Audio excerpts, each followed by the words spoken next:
Hello and welcome to another episode of the Backbone Zone. My name's Tyson, and today, the 8th of August, some very special news just happened, so I thought I'd jump on and tell you all about it.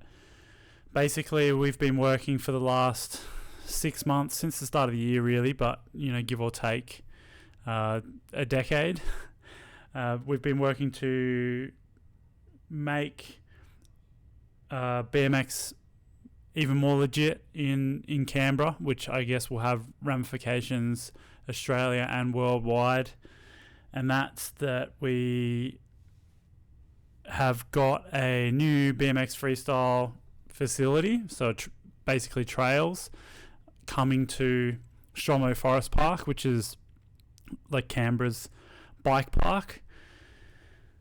I'm super excited. It's taken a lot of work and a lot of effort and a lot of extra time to make something like this happen, and I just wanted to share it with you because I think it's important maybe to lay out a bit of a blueprint of how it all happened and also what people can, I guess, expect. So the first thing about the BMX facility is that it's going to be basically an elite trail line, so it's aiming to have a 10 jump elite in quotation marks, but basically as high level as it can get trail line, as well as a beginner tabletop line, and that is due for completion in late October, early November. And the reason why is so that we can host the 10th year of ACTJAM on the jumps. Now, ACTJAM is also going to be able to have not just the jumps. We'll be looking at adding, ramps and also be looking at doing street stuff as well. But the main focus, I guess, for this year was to get this across the line with the trail aspect of it. No doubt, if you are listening to this and you're a fan of Backbone, then it's no secret that we love trails and we love everything about riding dirt on BMX bikes. So it's really important for us to have that dirt aspect in ACTJAM. We had some trails set up at the BMX track in Canberra, which is on the south side of Canberra, in 2017 and 2018, and we were also just lucky enough to have, on those years we had the Kink team, which consisted of Chris Doyle and Chad Osborne and the gang. So that was really cool to have Chris Doyle riding the trails. And then in 2018, we had the whole Fast and Loose gang. Corey Bowen was here. We also had Logan Martin come and ride the jumps. At the time, I think it was the first time he'd ever done a quad tail whip, so on jumps. So that was pretty sick as well. But I digress. Basically, we love jumps and we wanted to see that element come again, but we didn't want to have to get to the point where, like the BMX track, we built those jumps essentially just for the weekend, and they got sessioned a few times leading up to and afterwards, but we just weren't able to have those stay there because there's a few things surrounding building jumps, like everyone knows. Insurance is one of them. Time and funding is another one. And we wanted basically to see the ACT government, or the officials of Canberra, which is ACT government, we wanted to see those guys step up and provide a spot where it is able to be ridden by everyone. So that was the push for it, and I'm glad we got there. Basically, in order for me to have been able to do it, there was a few things that I had to do. One of them was, and I guess I want to point this out, if you're looking to run an event, or if you're looking to get jumps in the area, then this is the way that I did it, and hopefully this will help you if ever you are thinking about doing this in the future. So I had we've been running ACTJAM for 10 years, and I every year tend to put a bit of a proposal together for ACTJAM so that potential sponsors and whatnot can understand what it is that we're doing and what it is that we're trying to do for the year. And as soon as ACTJAM 2022 was finished up, I basically thought, we have to try to get somewhere that's going to be a little bit more permanent, a little bit more ACTJAM friendly for the event. For those that didn't come to ACTJAM in 2022 or weren't aware, we actually ran ACTJAM in the pavilion of Exhibition Park, which is a government-run facility, and it was awesome to have it in there. Especially it rained for essentially the 3 days, and we were able to have the event run pretty smoothly without having to worry about the weather, which is great. But to hire that event space for the 2 days, it cost about $10,000, which, when you're running a BMX event, everything that we get from the sponsorship, it basically goes back into it does 100% goes back into running the event. And I just didn't want to see $10,000 go towards that when I feel like the event is at a stage now where it should be able to be recognised by the ACT government as an asset. So that's what I did. I pitched it as an asset to the ACT government. I wrote up a proposal that outlined a lot of the benefits that ACTJAM brings to Canberra. So the tourism benefits, as well as the socio-economic benefits of riding BMX in Canberra, and just tried to show them and showcase how many people travel to Canberra, how many nights accommodation they need, how much food they're going to be buying, basically how much spend they will be bringing to Canberra. And I used that to highlight the need for a BMX facility. Now, for the few years prior to that, probably since about 2017, we had been pushing for a legal spot to some description in Canberra. So it was already on the radar. I had also been speaking back and forth with Oz Cycling about getting something more legitimate going for FACT, because we've been a club since 2011. And I guess why I'm saying all this is because if you're thinking about a facility or a legal spot or whatever it is that you might like to see for BMX, maybe you can jot down some of these ideas and use them for your own. So I'd always basically been hassling, nicely hassling different aspects and different parts of the government to try to get them to understand the importance of freestyle BMX in Canberra. This is actually why we also created Club Backbone, just so that we could try to, aggregate BMX users, so that if it ever came up that we needed an amount of users that were riding particular styles of BMX, like trails and dirt or street or skate parks, then we could use the numbers that we had from Club Backbone to lobby for that sort of facility. And that's why, again, with Club Backbone, if you go and watch the Club Backbone episode, then you'll understand that we are willing to, pass that sort of information, the general data, along to anyone who's looking to get something made in their own town or area. So anyway, I contacted a bunch of people. I contacted Oz Cycling to just express a need for BMX facilities in Canberra.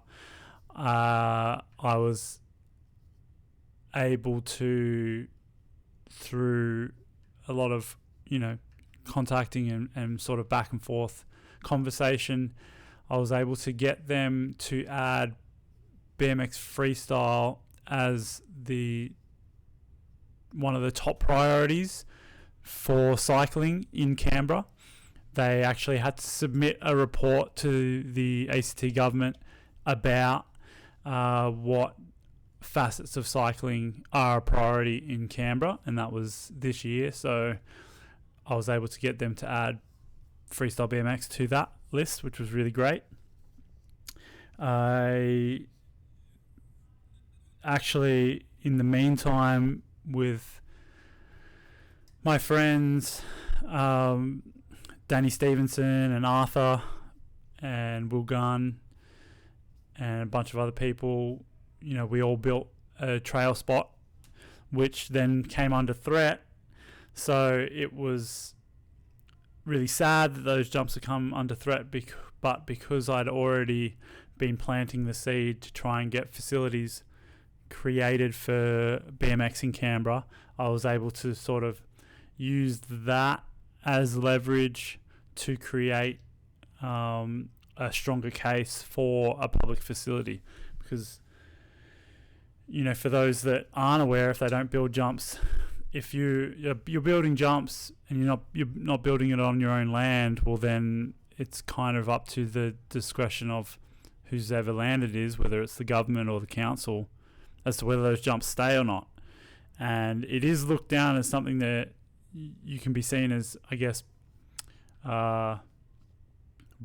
breaking the law would be a stretch, but that's how they look at it. But if you put through a strong enough case to tell them that, well, the way I did it, just so you can just completely copy and paste this if you want, is, BMX is an Olympic sport now, so it's a sport that people look at as a profession. It's something that they look to do as a lifelong endeavor, where people's work is BMX riding. So I used that as a point of reference. I then explained to them that a majority of BMX riders use riding dirt as a form of not just income, but it is a source of where business comes from. So, I mean, even if you look at Backbone, right?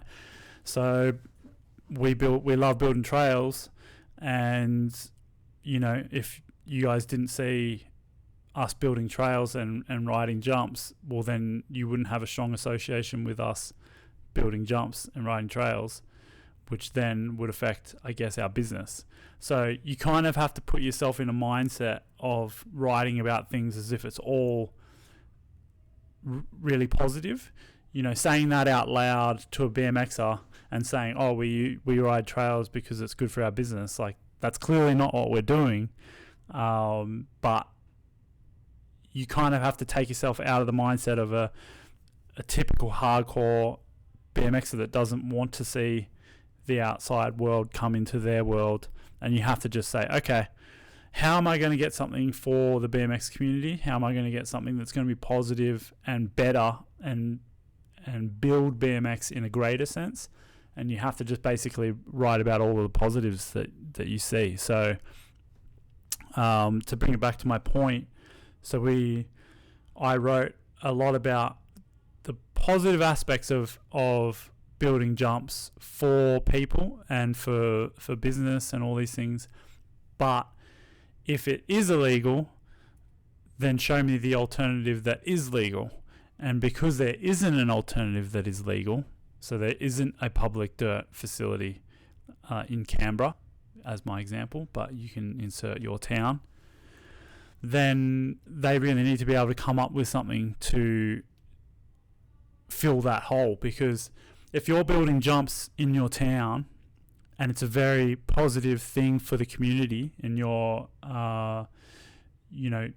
even aside from like businesses, but if you're helping the community in a positive way, whether it's getting kids off the street or it's creating a safer environment for youth, or it's allowing for a positive pastime.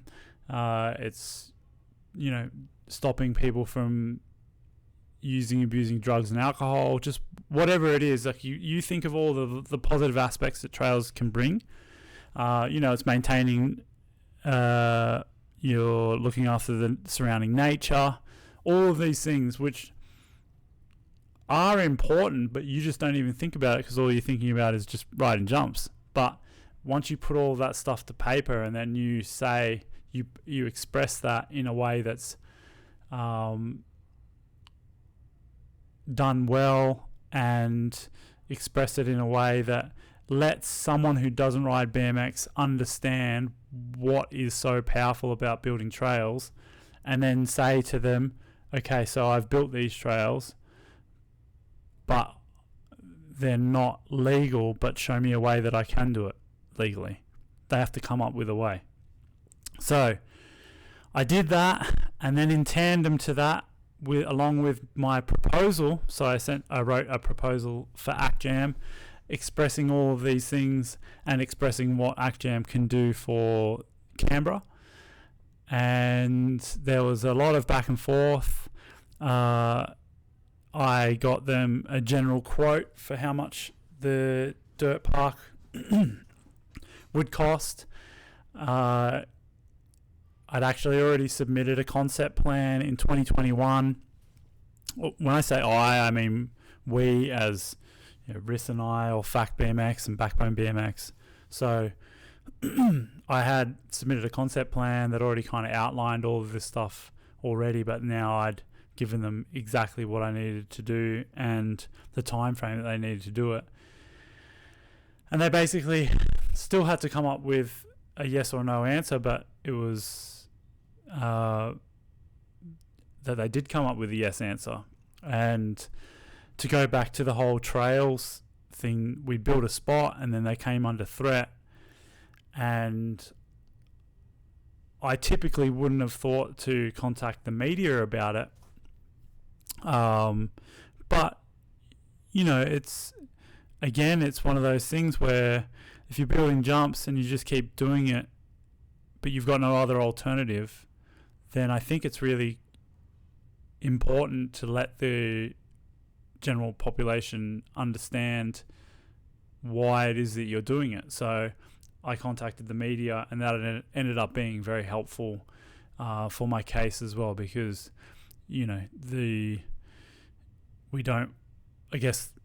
whoever it is doesn't want to be seen as bad, so they are able to come back to the media with something really positive. So ultimately it's been a really, really good experience to work with the ACT government about the jumps, and it's crazy because it's been so long to make this all happen, and it's been under our hat for a few weeks now, and we finally did the press conference and the news and whatnot today.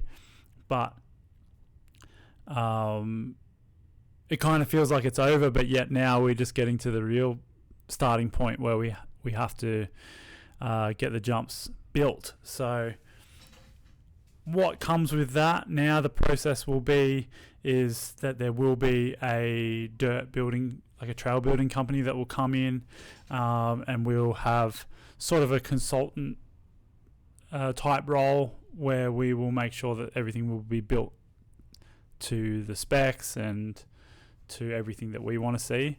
We'll also be volunteering our time to make sure that things get built as per those specs. And then that's going to happen probably right up until ACTJAM 2023. So again, November 10 to 12 will ultimately be when these jumps will be riding primo and spot on. And I'm really, really excited about that, because we're going to have the jumps that are going to be next level. We actually had jumps up at Stromlo from 2011 until about 2017, and they were legit as it got. Like they were amazing set of trails that we looked after for a long time, but there was a lot of things that weren't favorable, like the position in the park was very windy. The dirt that we were given was not very good. It was actually really horrible dirt, but we made it all work. But this time, we were able to choose a location that's much more favorable for wind, as well as a better hill. It's got trees surrounding it. It's going to be a much better location. And then we've, obviously learned a lot from the first experience with the dirt, so we'll be able to make sure that the dirt that's brought in is going to be top notch. So that's really exciting. But the really cool thing about the whole spot is that once ACJAM's finished, we're going to have a spot there it's open to the public. So to be able to have an elite dirt line that I think is going to raise the bar for riding in Canberra in general. If there's kids that are going to grow up with 30-foot sets in their backyard, as well as an awesome tabletop line that will kick them off into BMX, then it's just going to be nothing but good times. And the really cool thing, I keep saying there's cool things. There's a lot of cool things, and I'm just really stoked about what happened today. But this is phase one. So, we pitched this as phase one of, let's just say there might be 4 phases of this freestyle facility. And the aim is to see it through to where we will have like a sheltered skate park, an all-weather skate park will be a first for Canberra. Especially one that will be open to the public, as well as every other line in between. So there's really a push for not just this beginner tabletop line, but all the way through beginner through to intermediate, expert, advanced, and then this elite line that we have being built. So to give you a little bit more of an idea of the size of the elite line, I guess we're looking at trying to build somewhat of a modern day Red Bull Elevation. We do have a plan that we've marked out, or at least walked out, exactly what we're looking to try to have there, which I think is going to be a lot bigger than any of the jumps that we've sort of had before. And I think it's going to allow not only really top-notch trails, but come November 10 to 12, when the best riders in the world come, I want people to be like, oh, I've never had a jump that I could do 6 tail whips on, or whatever. So I'm really excited about that.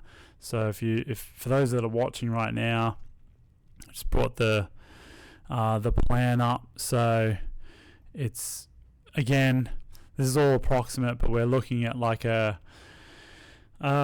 10 jump line where it's kind of goes from a straight jump to a left hip to a right hip to a straight jump, and then it will go around a shark fin berm, which will start getting quite a bit more serious. We're talking like a 7-foot lip, 25 foot long, into a 30-foot set with another 7-foot lip, and then into quite a big step up.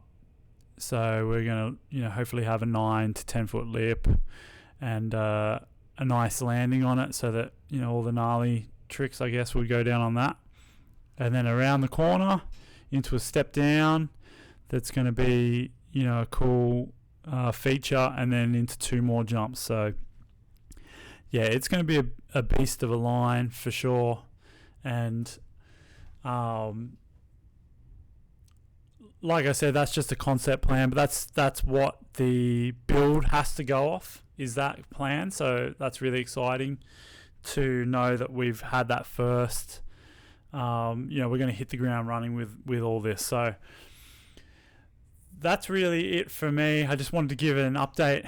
It's big news for us. I think it's big news for people and BMXs worldwide. I think of it like Gorge Road in Queenstown. Like that's a place that has become a tourist destination because they're kick-ass trails in the middle of Queenstown, and that's what I want to see in Canberra is like a Hillfire version 2 where people can come and ride the sets and just enjoy BMX at its fullest, which for us is riding dirt. So damn exciting news. Definitely make sure that you get to Canberra November 10 to 12. Act Jam's going to be off its head. I also just want to give a quick announcement. So Boost Mobile have come on board as the naming rights partner for Act Jam this year. So it'll be the Boost Mobile Act Jam.